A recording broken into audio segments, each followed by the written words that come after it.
Sayang itong luyang ito. Maliliit siya. Mahal ang luya ngayon kaya hindi ko siya tinatapon.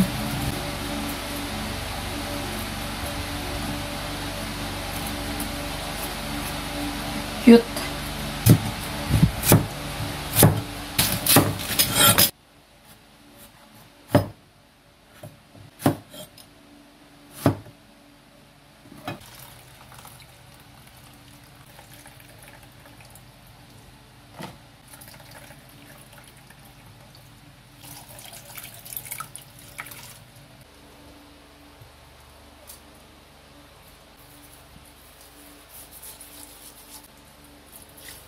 Lalamasin ko sa suka.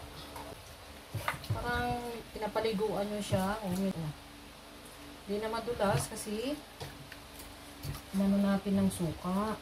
Para hindi ganong malaki. Masyadong malaki yung slice.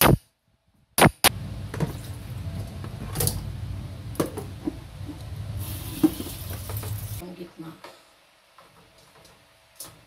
Pasensya na sa boses ko. Maglalagay ito. Marami.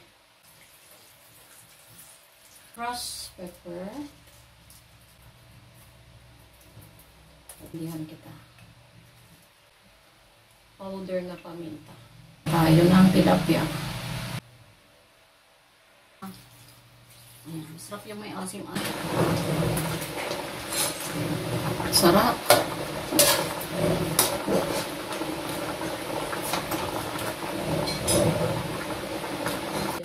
Talong.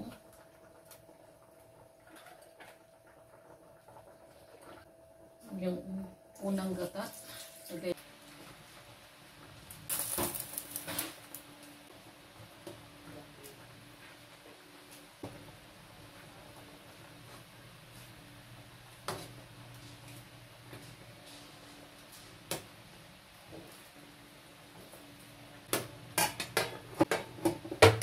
Bakit nilagay ko yung pechay dito sa isang side lang? Para madali kong kunin yung isda. Ating paksiw na tilapia na nilagyan ko ng curry powder. Tsaka turmeric and gata.